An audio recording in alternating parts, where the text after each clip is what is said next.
Fala galera, estamos aqui para a primeira crítica de filme nacional do ano e o escolhido dessa vez é Ato Noturno, um suspense erótico filmado em Porto Alegre, que se passa em Porto Alegre, né, dirigido por dois gaúchos, que foi aclamado no Festival de Berlim do ano passado, né, na live dessa semana. A gente falou sobre os filmes brasileiros que estarão em Berlim desse ano, né, agora em fevereiro.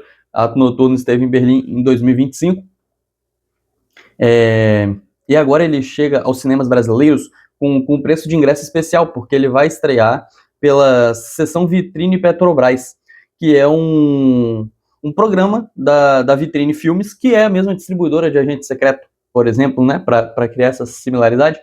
É um programa em que eles lançam alguns filmes independentes brasileiros pelo Brasil, em vários cinemas, com esse preço de ingresso mais barato, justamente para atrair as pessoas, para que as pessoas possam assistir esses filmes, que são filmes diferentes, não são filmes que eles vão ter o mesmo apelo e o mesmo impacto para o grande público que o Agente Secreto, por exemplo, né?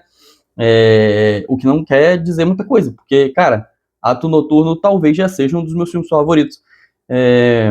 Tá muito cedo para falar que ele é um dos meus favoritos do ano, né? Mas, assim, ele está entre meus favoritos de janeiro. Eu assisti vários filmes de 2025 que eu ainda não tinha visto, assisti a outras coisas, e Ato Noturno, assisti inclusive alguns filmes clássicos, e Ato Noturno tá muito bem colocado ali. Eu gostei muito do que eu vi, e principalmente por não esperar. Eu não esperava o que eu ia ver, eu não sabia muita coisa sobre o filme, além do que eu recebi na cabine, né, de sinopse e informações, e o filme foi me surpreendendo de forma muito interessante.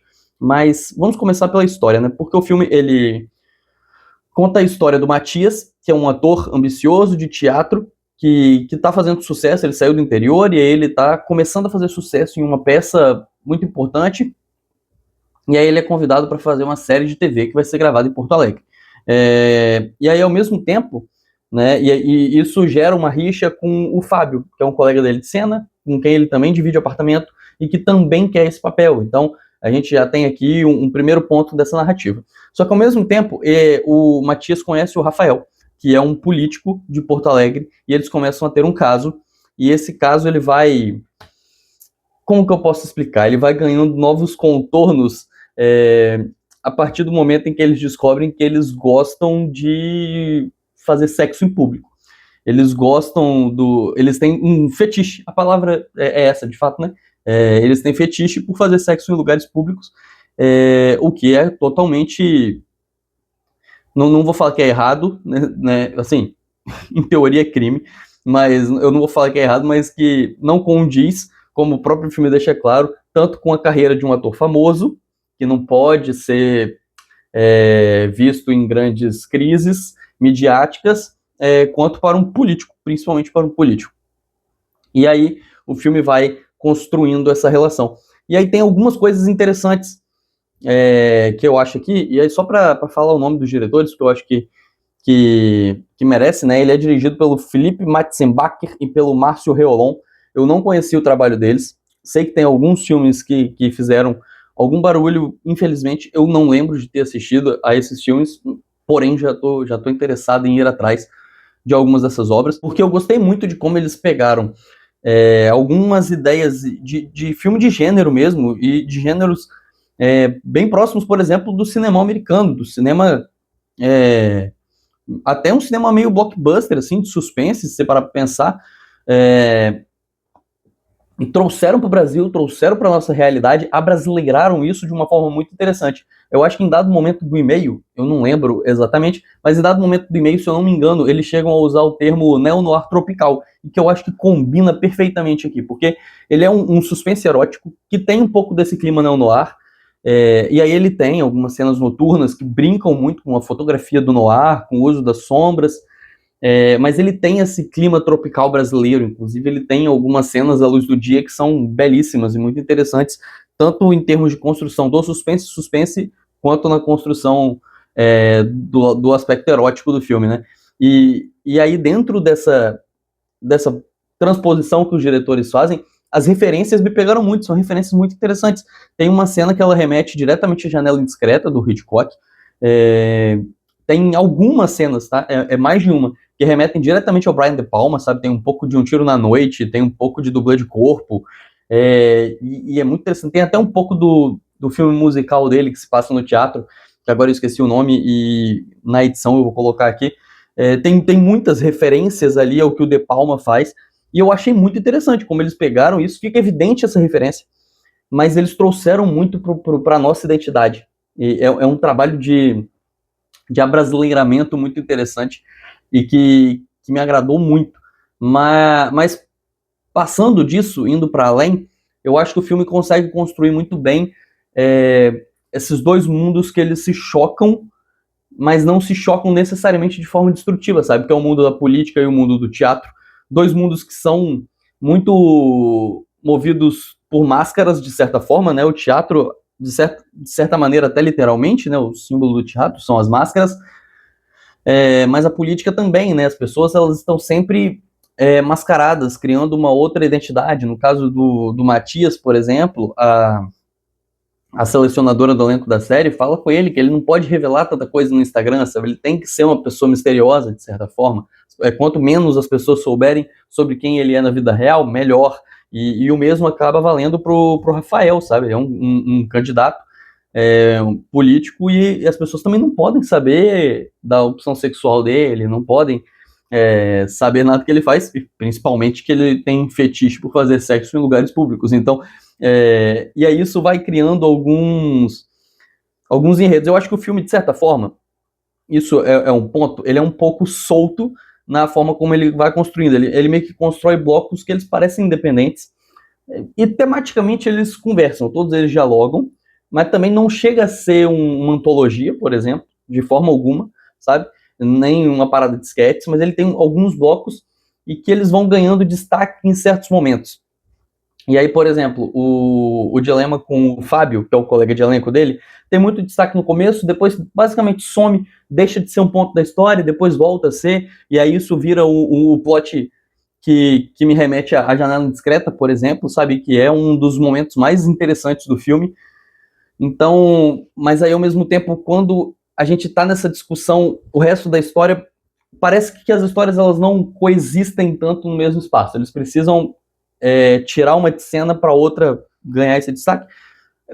Me incomodou levemente, mas não é necessariamente um grande problema, porque também tá tudo bem, sabe? Você às vezes, no começo, isso me deixou um pouco perdido, sabe? Onde que eu estava, o que o filme estava querendo contar, e aí depois, quando você vai se encaminhando para o final e que você entende, e principalmente quando o filme faz o exercício oposto do que ele está obrigando os seus personagens a fazer, que é tirar as suas máscaras de vez, aí você entende perfeitamente o que o filme quer fazer, e até embarca muito melhor nele, sabe? O próprio filme, ele também se liberta, de certa forma, né? Quando ele consegue tirar essa máscara, ele acompanha os personagens, na verdade, né? O filme todo é trabalhado em como essas máscaras precisam estar sempre posicionadas, precisam ser sempre o primeiro plano na vida desses personagens, sabe? As máscaras nunca podem... É claro, a gente vai vendo essas máscaras sendo retiradas, sabe? Tem uma cena do Matias dançando na janela, que é maravilhosa, por exemplo.